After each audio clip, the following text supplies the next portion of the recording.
Assalamualaikum warahmatullahi wabarakatuh. Dan pada video kali ini kita akan mengisahkan tentang Nahar Ar-Rajjal.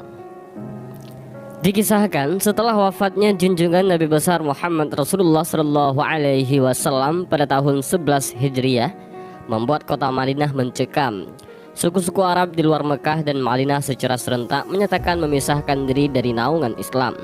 Inilah yang dikenal dengan gerakan murtad.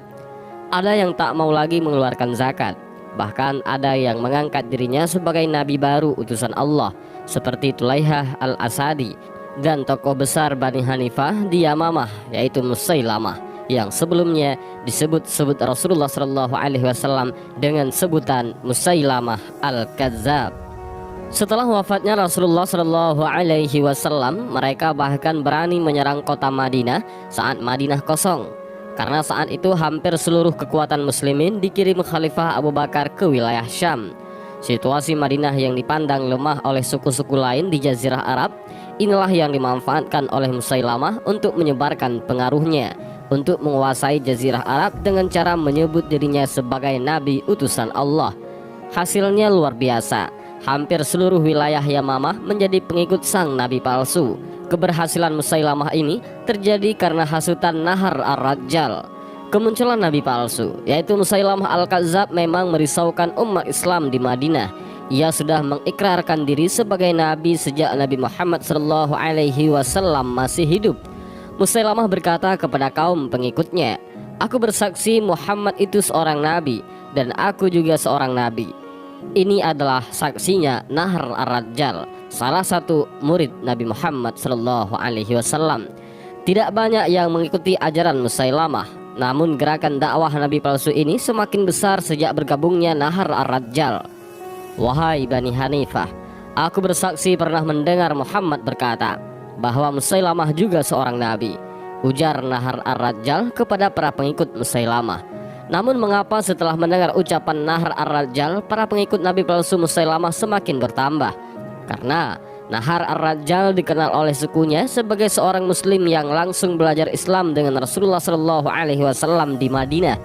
Bahkan ia diutus oleh Nabi besar Muhammad Shallallahu Alaihi Wasallam untuk menghentikan gerakan murtad kaum Bani Hanifah, dan agar menyampaikan surat Nabi Muhammad Shallallahu Alaihi Wasallam yang berisi bahwa Musailamah bukanlah seorang nabi, tapi seorang pendusta. Namun ketika Nahar Ar-Rajjal bertemu dengan Musailamah, keadaan yang terjadi justru sebaliknya. Nahar Ar-Rajjal justru terpengaruh dengan harta dan jabatan yang diberikan Musailamah sang nabi palsu itu. Dan akhirnya Nahar Ar-Rajjal menyembunyikan pesan Nabi Muhammad SAW bahwa Musailamah adalah seorang pendusta. Bahkan ia membalikkan fakta bahwa Nabi Muhammad SAW telah merestui Musailamah sebagai seorang nabi utusan Allah. Nahar Ar-Rajjal ternyata belum memiliki cukup keimanan meski ia telah berbekal ilmu agama. Ia tergoda dengan iming-iming sang nabi palsu untuk dijadikan tangan kanan untuk menguasai bangsa Arab. Ia terperangkap dalam lembah kesesatan. Musailamah sang nabi palsu justru memanfaatkan ketenaran Nahar Ar-Rajjal yang dianggap oleh kaumnya mengerti ilmu Islam. Akibatnya sebahagian besar masyarakat Bani Hanifah yang semula meragukan kenabian Musailamah kini semakin memantapkan hatinya dengan mengimani Musailamah sebagai rasul utusan Allah. Itu sebabnya para sahabat Nabi Muhammad SAW di Madinah menilai Nahar Ar-Rajjal lebih berbahaya dari Musailamah sang nabi palsu, sebab ia telah menyalahgunakan posisinya sebagai orang yang mengerti agama yang dipercaya masyarakatnya, justru menyesatkan kaum muslimin dari kaumnya. Akibatnya puluhan ribu orang murtad dan beriman kepada sang nabi palsu. Orang-orang yang masih beriman kepada Nabi Muhammad Shallallahu Alaihi Wasallam disiksa, dipaksa untuk beriman kepada sang nabi palsu. Dan ternyata fakta murtadnya Nahar Ar-Rajjal telah dikatakan oleh Rasulullah Shallallahu Alaihi Wasallam saat berkumpul dengan para sahabatnya di Madinah, bahwa salah satu dari sahabatnya ini akan ada yang memiliki gigi geraham sebesar gunung Uhud, sebagaimana hadis yang diriwayatkan oleh Abu Hurairah radhiyallahu an. Kala itu Abu Hurairah sedang bersama dengan para sahabat yang lain duduk bersama Rasulullah Shallallahu Alaihi Wasallam. Rasulullah Shallallahu Alaihi Wasallam bersabda, bahwa nanti akan ada di antara kalian yang gigi gerahamnya jauh lebih besar dibandingkan dengan gunung Uhud di neraka. Sehingga Abu Hurairah radhiyallahu an yang mendengar sabda Nabi Muhammad SAW itu menjadi ketakutan. Ya Allah, ini berarti pertanda buruk bahwa yang ada di sekitarku ini nanti atau bahkan mungkin diriku akan mendapatkan kehinaan seperti apa yang disampaikan oleh Rasul. Maka orang-orang yang berada di sekitar Nabi ketika itu dicatat namanya satu persatu oleh sahabat mulia Abu Hurairah radhiyallahu an. Abu Hurairah radhiyallahu an ingin melihat siapakah orang yang disabdakan oleh Rasulullah sallallahu alaihi wasallam yang mati dalam su'ul khatimah, artinya akhir hidup yang jelek. Satu persatu sahabat Nabi meninggal mendahului Abu Hurairah, dan ternyata semua dari sahabat mulia itu wafat dalam keadaan husnul khatimah. Mereka semua syahid ketika membela agama Allah, dan ternyata hanya tersisa 2 orang saja yang ketika itu duduk bersama Nabi Shallallahu Alaihi Wasallam, yaitu Abu Hurairah radhiyallahu an dan Nahar ar-Rajjal. Nahar ar-Rajjal menjadi tangan kanan Nabi palsu Musailamah. Ia selalu mendukung dan melaksanakan setiap ucapan dan perintah Musailamah sang Nabi palsu. Bahkan ia selalu memberikan kabar pada Musailamah mengenai syariat Islam yang dibawa Nabi Muhammad SAW, sehingga Musailamah sang Nabi palsu meniru syariat Islam dan ayat-ayat Al-Quran dengan membuat syariat dan ayat tandingan yang diakuinya berasal dari wahyu Allah Subhanahu wa Ta'ala. Musailamah sang Nabi palsu pun mengumumkan syariat baru bahwa khamar ataupun minuman keras kini dihalalkan Allah, dan Nahar ar-Rajjal pun mendukungnya. Bahkan di depan mata Nahar ar-Rajjal, Musailamah sang Nabi palsu sering bersenang-senang dengan wanita di tendanya dengan alasan perintah wahyu dari Allah Subhanahu wa Ta'ala. Masyarakat yang sudah dibutakan ucapan Nahar ar-Rajjal bahwa tindakan sang Nabi palsu berasal dari perintah Allah pun dengan sukarela menyerahkan wanita kaumnya kepada Musailamah sang Nabi palsu untuk mendapatkan berkah. Musailamah sang Nabi palsu yang memang licik dan senang mengumbar syahwat ini bahkan memperdayakan musuhnya. Seperti saja seorang dukun wanita dari Irak yang memimpin kaumnya untuk menyerang Yamamah, bahkan diperdaya hingga takluk kepada sang Nabi palsu. Musailamah bahkan menikahinya dengan mahar membebaskan penduduk Irak yang dipimpin Sajjah, yaitu nama dukun wanita tersebut, dengan mahar membebaskan kewajiban salat subuh dan salat isya. Rasulullah Shallallahu Alaihi Wasallam pernah bersabda, sesungguhnya salat yang paling berat dilaksanakan oleh orang-orang munafik adalah salat isya dan salat subuh. Sekiranya mereka mengetahui keutamaan keduanya, niscaya mereka akan mendatanginya sekalipun dengan merangkak. Hadis riwayat Bukhari dan Muslim.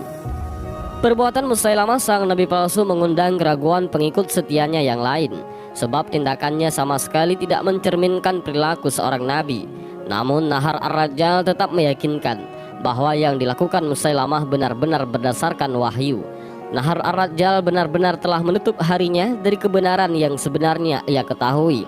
Nahar ar-Rajjal menuruti keinginan sang Nabi palsu untuk menyiksa orang-orang yang masih memegang akidah Islamnya. Bahkan utusan Khalifah Abu Bakar dari Madinah yang ditugaskan menyadarkan sang Nabi palsu dan masyarakat Bani Hanifah ditangkap dan dipaksa mengimani Musailamah sang Nabi palsu. Karena ketegasan sang utusan Khalifah yang tetap pada pendiriannya bahwa Nabi Muhammad SAW adalah Nabi terakhir dan tidak ada Nabi lain setelah wafatnya Rasulullah SAW, sang utusan Khalifah pun dibunuh oleh Nahar ar-Rajjal. Kelakuan Nahar ar-Rajjal ini semakin membuat gerah para sahabat radhiyallahu an di Madinah. Orang yang pernah bersyahadat di depan Rasulullah, bahkan belajar bersama para sahabat kepada Rasul, kini menjadi budak seorang Nabi palsu. Khalifah Abu Bakar pun memutuskan mengirim pasukan muslim untuk menumpas gerakan Musailamah yang didukung Nahar ar-Rajjal. Khalifah mengutus pasukan di bawah pimpinan Ikrimah bin Abu Jahal. Namun karena besarnya jumlah pengikut Musailamah, maka Khalifah Abu Bakar menambah pasukan bantuan yang dipimpin Khalid bin Walid. Nahar ar-Rajjal yang mengetahui keberangkatan pasukan muslimin pimpinan Khalid bin Walid merasa gentar. Musailamah sang Nabi palsu pun menenangkan hati Nahar ar-Rajjal dengan mengatakan Allah pasti memenangkan pihaknya. Bagaikan tersihir kalimat Musailamah, Nahar ar-Rajjal kembali timbul semangatnya dalam menghadapi pasukan muslimin. Ia kemudian meyakinkan para pengikutnya agar tidak ragu menghadapi pasukan muslimin. tepat di bulan Rabiul Awal tahun 12 Hijriah, 40.000 pasukan pembela Musailamah Al-Kadzab berhadapan dengan 13.000 pasukan muslimin pimpinan Khalid bin Walid.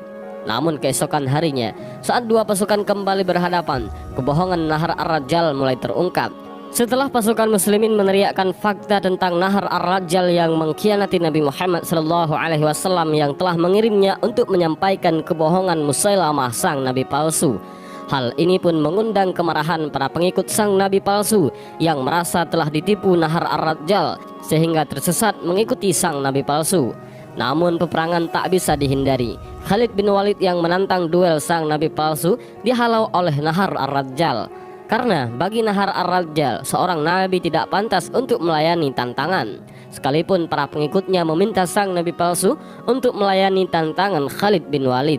Akan tetapi, berbagai alasan keluar dari mulut Nahar Ar-Rajjal dan sang nabi palsu Musailamah yang hina dina ini. Pertempuran dahsyat pun terjadi. Inilah perang Yamamah yang diabadikan dalam sejarah sebagai perang melawan kaum murtad terbesar dan terdahsyat. Karena keraguan di pihak kaum murtad akibat terungkapnya kebohongan Nahar Ar-Rajjal, pasukan muslimin berhasil mendesak kaum murtad. Nahar Ar-Rajjal yang semakin terjepit, subah panah yang dilepaskan pasukan muslim pun berhasil mengenai dirinya. Kaum murtad pun terdesak hebat hingga berlindung di balik benteng. Puncaknya, sang nabi palsu Musailamah tewas mengenaskan di ujung tombak Wahsy. Kematian Nahar Ar-Rajjal dan Musailamah mengakhiri perang Yamamah. Kaum murtad yang selamat pun sadar dan kembali ke pangkuan Islam. Mereka menyesal telah tersesat dalam kesesatan akibat kebohongan Nahar Ar-Rajjal. Dan inilah kisah Nahar Ar-Rajjal, seorang yang dulunya pernah belajar ilmu langsung dari Rasulullah SAW, seorang yang pernah duduk di majelis Rasulullah SAW, namun karena keimanannya belum cukup kuat, maka dia sangat mudah terpengaruh oleh kesenangan duniawi, dan di akhir hayatnya dia mati dalam keadaan su'ul khotimah. Nauzubillah min zalik. Dan mudah-mudahan dari kisah ini kita bisa mengambil beberapa pelajaran dan hikmah, dan juga mudah-mudahan kisah ini bermanfaat bagi kita semua.